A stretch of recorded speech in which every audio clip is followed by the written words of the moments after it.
Good Friday morning. I'm meteorologist Craig Moeller from the 13 News Now studios in Southeast Virginia, Norfolk, Virginia Beach, Hampton Roads, and Northeast North Carolina. This is today's edition of the Weather Desk. We're tackling today's top weather headlines. We've got a lot to talk about on this Friday and a great weekend to look forward to. First of all, we have one system exiting the Northeast U.S., but we've got another one that is rolling into the Northwest. We're going to talk about both of those systems.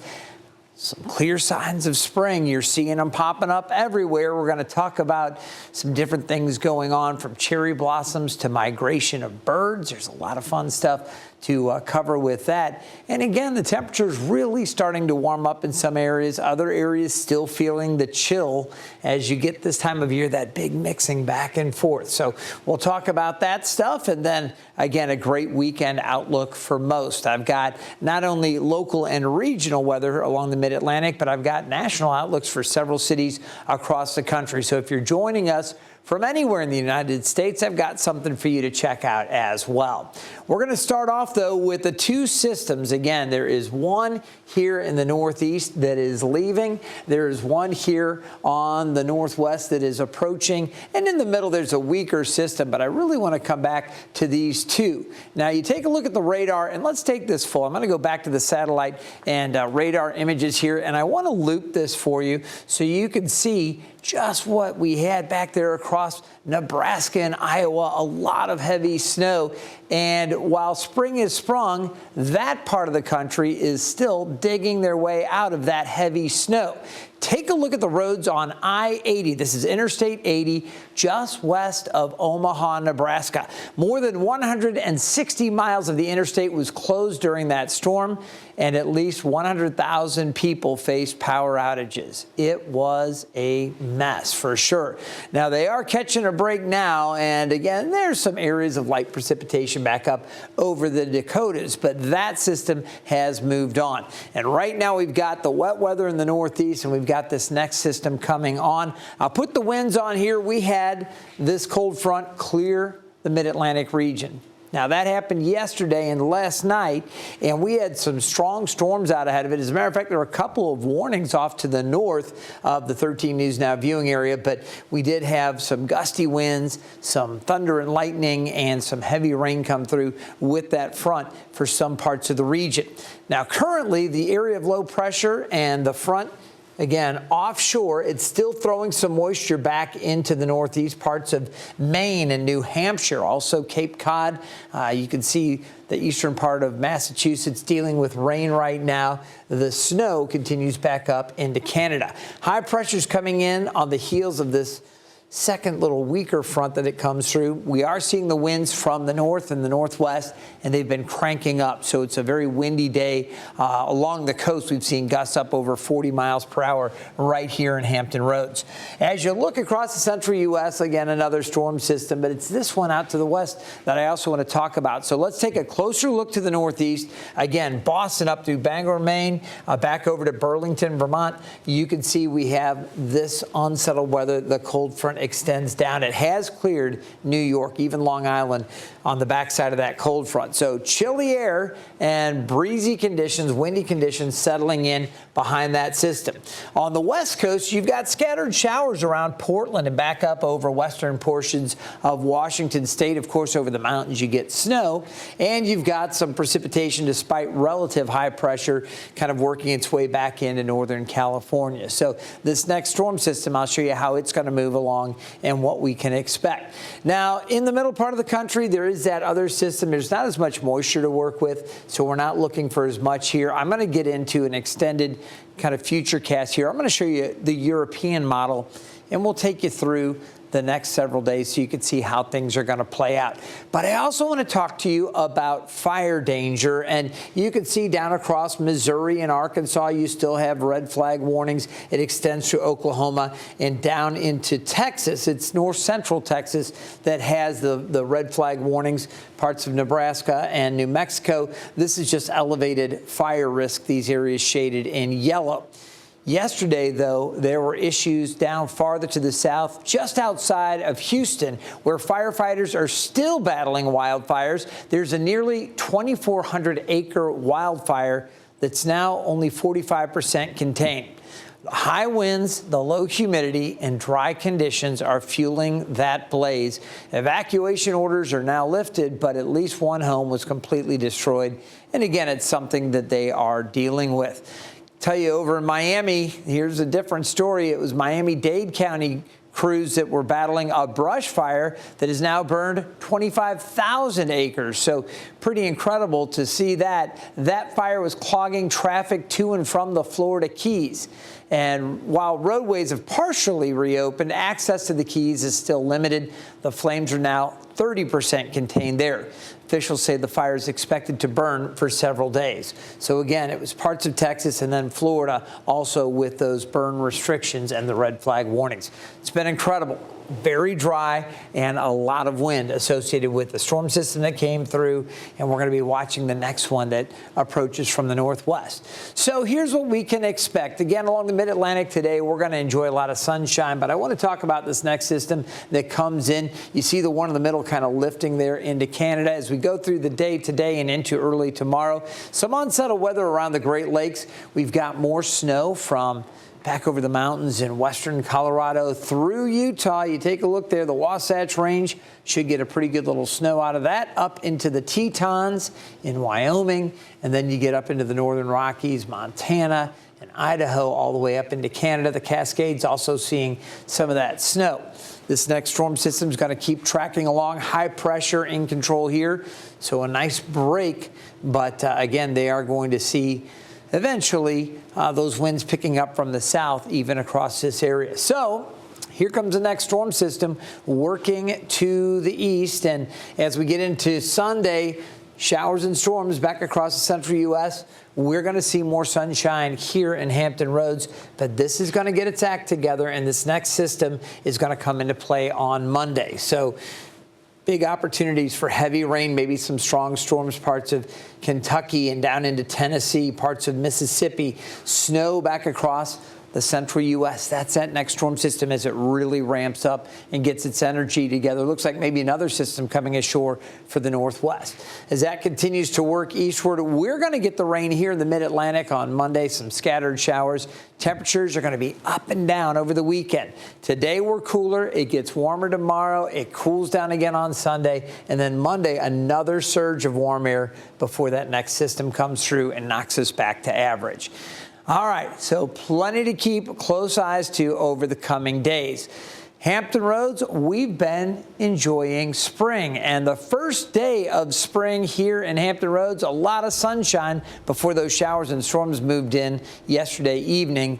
But you're looking at a busy Mount Trashmore. We had the warm weather. The high yesterday was 80 degrees, and people were taking advantage of it.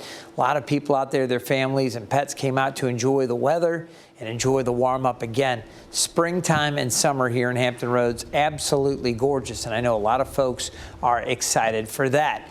You know, we're also seeing some cherry blossoms, and the blooms are going on at Red Wing Park as well in Virginia Beach. So check this out. We've got, of course, Washington's iconic cherry blossoms. They're approaching their peak bloom this season. You may notice the trees are flowering a little bit earlier than in years past. ABC's chief climate correspondent Ginger Z explains why. If you've been to Washington, D.C. in the early spring, you've probably seen the glorious cherry blossom trees flowering along the tidal basin. The annual bloom comes with plenty of fanfare, even its own festival. It's breathtaking, to be honest. But now it's all happening earlier because of climate change. The National Park Service has been recording data on the tree's peak bloom since 1921, which was just 9 years after they were gifted to the U.S. by Japan. The average peak bloom is April 3rd, but these days it's coming sooner. According to the EPA, for 15 of the last 20 years, it's been more than a week early. Of course, the biggest problem is if you move bloom too far forward, then a late freeze event comes along. We get what the meteorologists talk about as an Alberta clipper or something like that. And that freeze can essentially wipe out a crop overnight. And that could be the end of cherry blossom season. Earlier blooms and more volatile weather patterns are markers of seasonal shifts connected to climate change. As our world warms, we're going to see hotter summers, shorter and milder winters, and earlier spring blooms. This year's cherry blossom peak bloom is forecast for a few days sooner than average, between March 28th and 31st. Last year, the trees bloomed 2.5 weeks sooner than average. Despite potential challenges from an early bloom, horticulturist Chris Walsh thinks people are still going to turn out to the tidal basin to see the flowers every spring.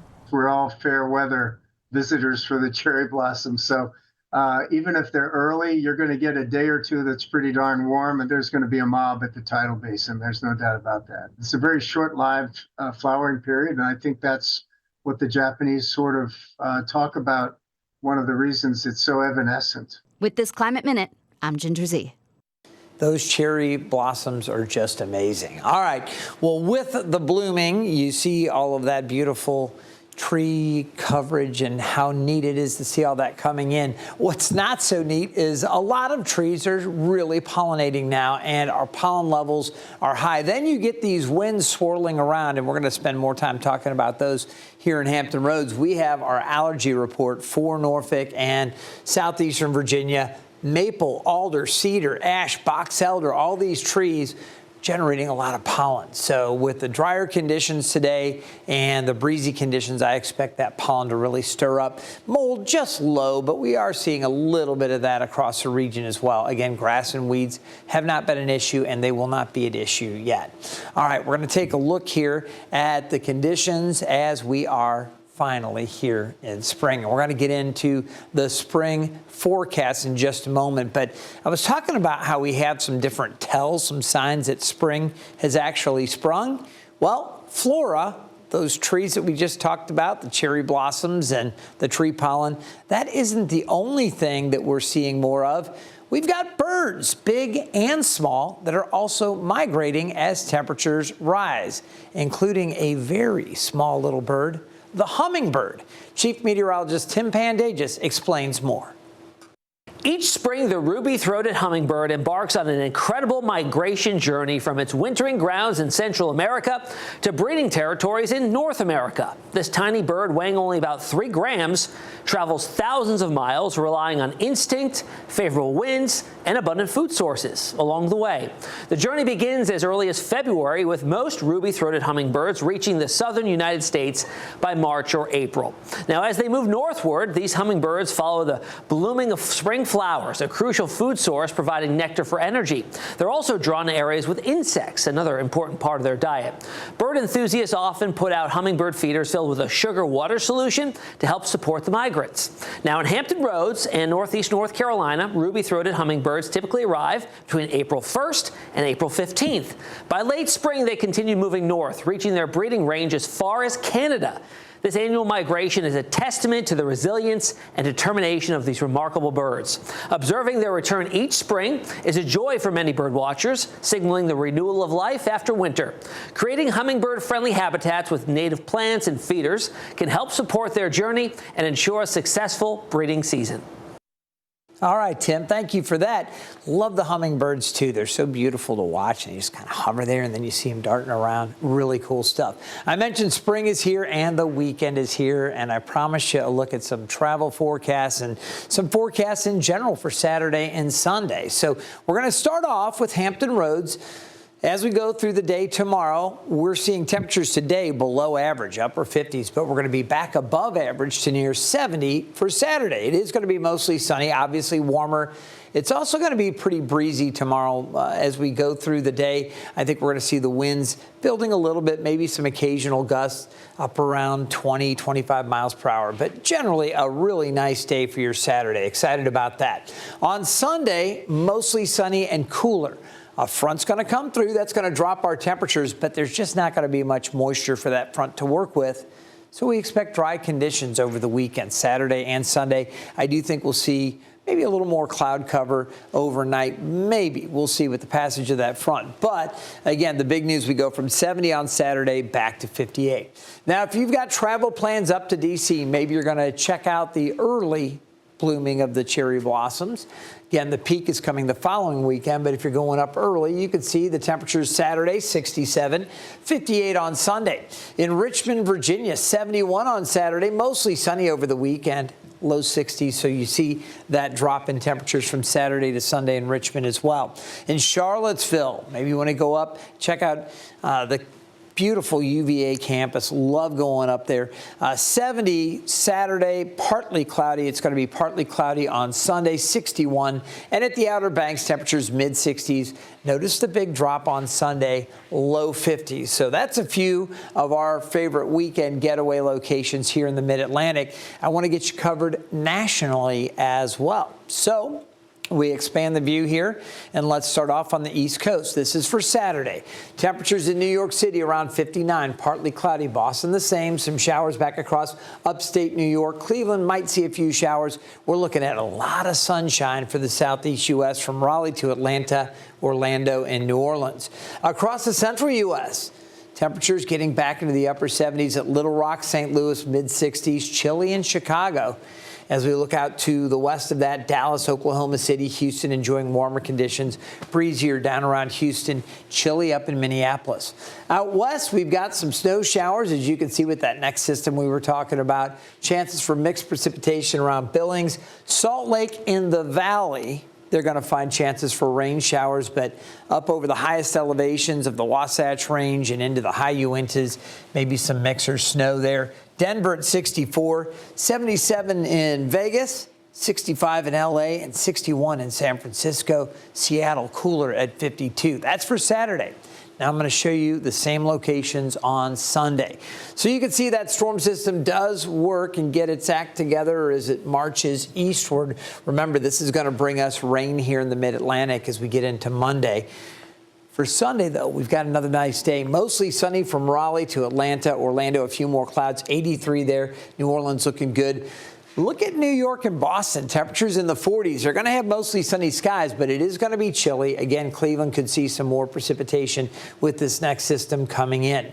In the central part of the country, rain showers, chances for thunderstorms around Little Rock, but St. Louis and Chicago wet. Minneapolis and the St. Paul areas seeing some mix of rain and snow. We'll see. Omaha turns windy behind that system, and you're going to find temperatures again into the 80s for Dallas and Houston. We'll take a look out west. You can see more unsettled weather around Seattle. You go farther to the east and you get into eastern Washington and parts of Idaho, Montana. See chances for some snow there.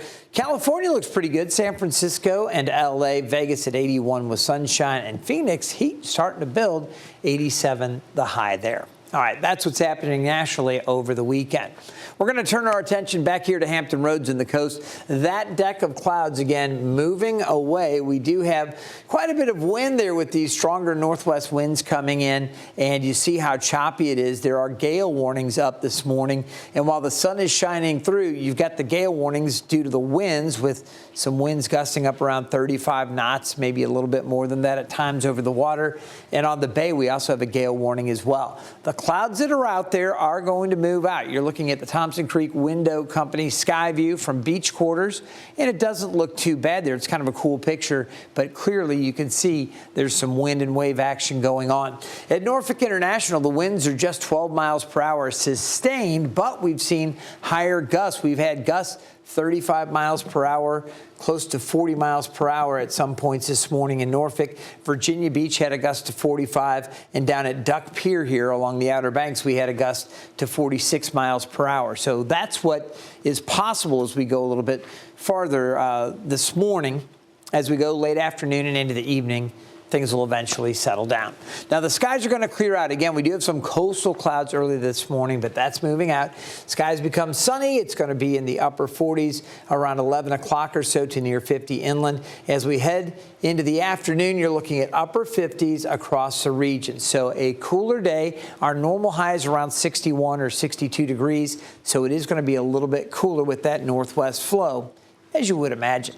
Now, for tonight and into tomorrow, you see some clouds kind of drifting through. It's going to become mostly cloudy for a while. So look for the increasing clouds. But before sunrise tomorrow, the winds shift around to the southwest. Those clouds move out, and we're going to enjoy a warmer day with more sunshine here. So temperatures, they're going to climb back up through the 60s, and we'll be in the upper 60s to near 70 on Saturday. Should be a very, very nice day, although those winds start to pick up again later Saturday, so we've got to watch for that. Once again, a breezy day coming up there. It's going to get even windier, I think, early Monday morning. All right, temperatures do cool again on Sunday. Here come those north winds. This is what we talk about with springtime. You get warm air mixing and coming up from the south, and you get a push of cooler air with the wind shift. It goes back and forth a lot here in the mid-Atlantic, and that's what we're going to be dealing with into the weekend. Sunday, increasing clouds later on, and again, eventually those winds are going to pick up Sunday night into Monday morning. For your Friday today across Hampton Roads, I mentioned windy in Virginia Beach, upper 50s, Norfolk and Chesapeake, 60 in Suffolk, Franklin and Wakefield, looking good around Smithfield, back to Williamsburg. We'll see the gusty winds, Newport News and Hampton, Matthews, Gloucester, Cape Charles over to the eastern shore, pretty breezy there as well. Especially places that are close to those open bodies of water, whether it's the Bay or the Hampton Roads area down along the Outer Banks as well.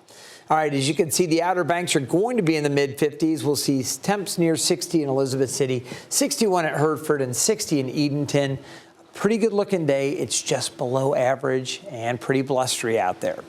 Tonight's lows down around 47. It will be a milder overnight with increasing clouds. Those will drift by.